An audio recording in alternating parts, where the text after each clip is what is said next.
ಕೂಡಲೇ ನೇಮಕಾತಿ ಪ್ರಾರಂಭ ಮಾಡಬೇಕು ಮತ್ತೆ ವಯೋಮಿತಿ ಹೆಚ್ಚಿಸಬೇಕು ಅಂತ ಹೇಳ್ಬಿಟ್ಟು ನಾವು ಧಾರವಾಡದಲ್ಲಿ 8ನೇ ತಾರೀಕು ಒಂದು ಹೋರಾಟ ಮಾಡ್ಬೇಕಂತ ಪ್ಲಾನ್ ಮಾಡಿದ್ವಿ. ಮತ್ತೆ ಬೆಳಗಾವಿ ಅಧಿವೇಶನ ನಡಿಬೇಕಾದ್ರೆ 11ನೇ ತಾರೀಕು ಹೋರಾಟ ಮಾಡ್ಬೇಕಂತೇಳಿ ನಾವೆಲ್ಲ ರೀತಿನೂ ಸಿದ್ಧತೆ ಮಾಡ್ಕೊಂಡಿದ್ವಿ.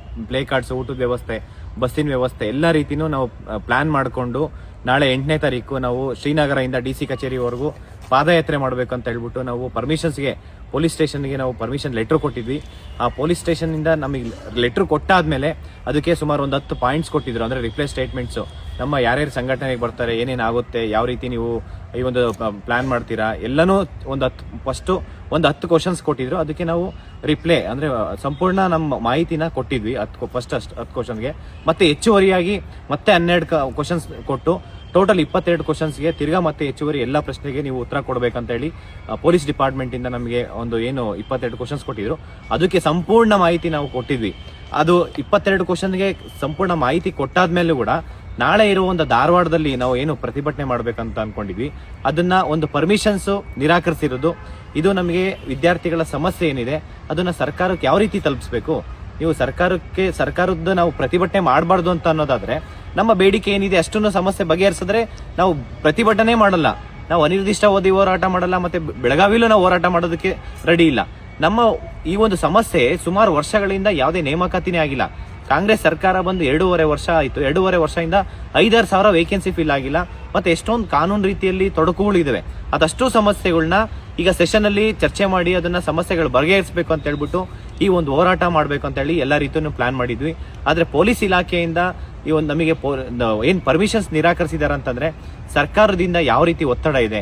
ಸರ್ಕಾರಕ್ಕೆ ನಾನು ಪ್ರಶ್ನೆ ಮಾಡೋದೇನಪ್ಪಾ ಅಂತಂದ್ರೆ, ನೀವು ಇಷ್ಟೆಲ್ಲ ಒತ್ತಡ ಆಗ್ತೀರಾ ಅಂದ್ರೆ ಪೊಲೀಸ್ ಇಲಾಖೆಯಲ್ಲಿ ನಮ್ಗೆ ಪ್ರತಿಭಟನೆ ಮಾಡಬಾರ್ದು ಅಂತ ಅನ್ನೋದಾದ್ರೆ ನಮ್ಮ ಹೋರಾಟ, ನಮ್ಮ ಬೇಡಿಕೆ ಏನಿದೆ ಅದಷ್ಟು ಸಮಸ್ಯೆಗಳನ್ನ ನೀವು ಬಗೆಹರಿಸ್ಬಿಡಿ.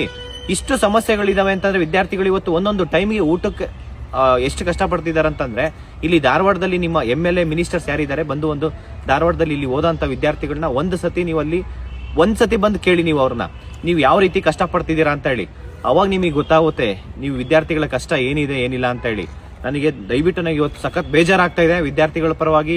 ಏನಂತಂದ್ರೆ ನಮಗೆ ಒಂದು ಅಂಬೇಡ್ಕರ್ ಅವ್ರು ಹೇಳಿರೋ ಹಂಗೆ ಶಿಕ್ಷಣ ಮತ್ತೆ ಹೋರಾಟ, ಸಂಘಟನೆ ಅಂತ ಹೇಳ್ತೀವಲ್ಲ, ನಾವು ಒಂದು ಶಿಕ್ಷಣನೂ ಪಡೆದಿದ್ವಿ, ಸಂಘಟನೆನೂ ಇದೆ. ಹೋರಾಟ ಮಾಡ್ಬೇಕಂತಂದ್ರೆ ನಮಗೆ ಪರ್ಮಿಷನ್ಸೇ ಕೊಟ್ಟಿಲ್ಲ ಅಂತಂದ್ರೆ ಇವತ್ತು ಸಂವಿಧಾನದಲ್ಲಿರೋ ಒಂದು ಆರ್ಟಿಕಲ್ ಫಂಡಮೆಂಟಲ್ ರೈಟ್ಸ್ನೇ ಕಿತ್ಕೊಂಡಂಗೆ. ಇವತ್ತು ಫಂಡಮೆಂಟಲ್ ರೈಟ್ಸ್ ಆರ್ಟಿಕಲ್ 19 ಏನ್ ಹೇಳುತ್ತೆ, ಆರ್ಟಿಕಲ್ 19 ಸಬ್ ಕ್ಲಾಸ್ 1 ಏನ್ ಹೇಳುತ್ತೆ, ಫ್ರೀ ಅಸೆಂಬಲ್ ಇರ್ಬೋದು, ಎಲ್ಲಿ ಬೇಕಾದ್ರೆ ಅಸೆಂಬಲ್ ಆಗ್ಬೋದು, ಮತ್ತೆ ಪ್ರೊಟೆಸ್ಟ್ ಮಾಡೋಂಥ ಒಂದು ರೈಟ್ಸ್ ಇದೆ, right to speech and expression movement ಇದೆ, ಮತ್ತೆ ಅಸೋಸಿಯೇಷನ್ ಮಾಡ್ಬೋದು. ಈ ಒಂದು ಎಲ್ಲಾನು ಟ್ರೇಡ್ ಅಂಡ್ ಬಿಸ್ನೆಸ್ ಎಲ್ಲಾನು ಮಾಡ್ಬೇಕು ಅಂತ ನಮಗೆ ಆರ್ಟಿಕಲ್ ಫಂಡಮೆಂಟಲ್ ರೈಟ್ಸೇ ಕೊಟ್ಟಿದೆ ಅಂತಂದ್ಮೇಲೆ ಇವತ್ತು ನಮಗೆ ಇಲಾಖೆಯಿಂದ, ಪೊಲೀಸ್ ಇಲಾಖೆಯಿಂದ ನಮಗೆ ಒಂದು ಪೊಲೀಸ್ ಒಂದು ಹೋರಾಟಕ್ಕೆ ನಮಗೆ ಪರ್ಮಿಷನ್ಸ್ ನಿರಾಕರಿಸಿದ್ದಾರೆ. ಅದು ಸರ್ಕಾರದ ಒತ್ತಡದಿಂದ ನಾವು ನಾಳೆ ಒಂದು ಹೋರಾಟ ಮಾಡ್ಬೇಕಂತ ಅನ್ಕೊಂಡಿದ್ವಿ.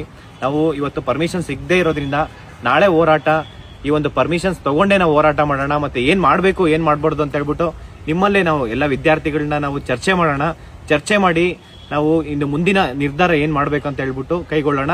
ಅಲ್ಲಿವರೆಗೂ ಯಾವುದೇ ವಿದ್ಯಾರ್ಥಿಗಳಾಗಿರ್ಬೋದು, ಯಾವುದೇ ಆಕ್ರೋಶ ಆಗಿರ್ಬೋದು, ಮತ್ತೆ ನಾವು ಕಾನೂನು ರೀತಿಯಲ್ಲೇ ಮಾಡ್ಬೇಕಾಗುತ್ತೆ. ಯಾಕೆ ಅಂತಂದ್ರೆ ವಿದ್ಯಾರ್ಥಿಗಳು ಇವತ್ತು ಎಲ್ಲ ಕಾಂಪಿಟೇಟಿವ್ ಸರ್ಕಾರಿ ಕೆಲಸ ತಗೊಬೇಕು ಅಂತಂದ್ರೆ ಅದು ಅಷ್ಟು ಈಸಿ ಇಲ್ಲ. ಯಾರಿಗೂ ಏನೂ ಆಗ್ಬಾರ್ದು, ಯಾವುದೇ ರೀತಿ ಕೇಸ್ ಆಗ್ಬಾರ್ದು. ಮತ್ತೆ ತುಂಬಾ ಇಂಪಾರ್ಟೆಂಟ್ ಏನಪ್ಪಾ ಅಂತಂದ್ರೆ ನಿಮ್ಮ ಅಪ್ಪ ಅಮ್ಮ ಕಳ್ಸಿರೋ ಅಂತ ಏನಂದ್ರೆ ಓದೋದಕ್ಕೆ ಕಳ್ಸಿರ್ತಾ ಇರೋದು. ನಿಮ್ಮ ಮೇಲೆ ಯಾವುದೇ ರೀತಿ ಕೇಸ್ ಆದ್ರೆ ಯಾವುದೇ ಆದ್ರೂ ಈ ಒಂದು ಸರ್ಕಾರಿ ಕೆಲಸ ತಗೊಬೇಕಂದ್ರೆ ತುಂಬಾ ಕಷ್ಟ ಆಗುತ್ತೆ. ನಾವು ಅದನ್ನೆಲ್ಲ ಕುತ್ಕೊಂಡು ಚರ್ಚೆ ಮಾಡೋಣ, ಎಲ್ಲರೂ ಒಟ್ಟಿಗೆ ಚರ್ಚೆ ಮಾಡಿ ಮುಂದಿನ ನಿರ್ಧಾರ ತಗೊಳ್ಳೋಣ. ಮತ್ತೆ ಬೆಳಗಾವಿ ಸೆಷನ್ ಅಲ್ಲಿ 11ನೇ ತಾರೀಕು ನಾವು ಹೋರಾಟ ಮಾಡ್ಬೇಕು ಅನ್ಕೊಂಡಿದೀವಿ. ಅಲ್ಲೂ ಕೂಡ ನಾವು ಕಮಿಷನರ್ ಸರ್ ಹತ್ರ ಮಾತಾಡಿದೀನಿ. ಅಲ್ಲೂ ಕೂಡ ಭರವಸೆ ಇದೆ ಒಂದು ಹೋರಾಟಕ್ಕೆ ಪರ್ಮಿಷನ್ಸ್ ಕೊಡ್ತಾರೆ ಅಂತೇಳಿ. 11ನೇ ತಾರೀಕು ನಾವು ಇಲ್ಲಿ ಧಾರವಾಡದಲ್ಲಿ, ಬಿಜಾಪುರದಲ್ಲಿ ಇರೋರು, ಮತ್ತೆ ಬೇರೆ ಬೇರೆ ಸುತ್ತಮುತ್ತ ಡಿಸ್ಟಿಕ್ ಅಲ್ಲಿ ಇರೋ ಅಂತ ಎಲ್ಲ ವಿದ್ಯಾರ್ಥಿಗಳು ಬೆಳಗಾವಿಯಲ್ಲಿ ಒಂದು 11ನೇ ತಾರೀಕು ಹೋರಾಟಕ್ಕೆ ನಾವೆಲ್ಲ ಸಿದ್ಧತೆ ಮಾಡ್ಕೊಳ್ಳೋಣ. ಮತ್ತೆ ಎಲ್ಲ ಸಂಘಟನೆಗಳು, ಎಲ್ಲ ರೈತ ಪರ ಸಂಘಟನೆ ಇರ್ಬೋದು, ಕನ್ನಡ ಪರ ಸಂಘಟನೆ ಇರ್ಬೋದು, ವಿದ್ಯಾರ್ಥಿ ಪರ ಸಂಘಟನೆಗಳು ಎಲ್ಲರೂ ಒಟ್ಟಾಗಿ ಒಂದು ಹೋರಾಟ ಮಾಡೋಣ ಅಂತ ಹೇಳಿ ಪ್ಲಾನ್ ಮಾಡ್ತಾ ಇದೀವಿ. Thank you so much. ನಮಸ್ಕಾರ.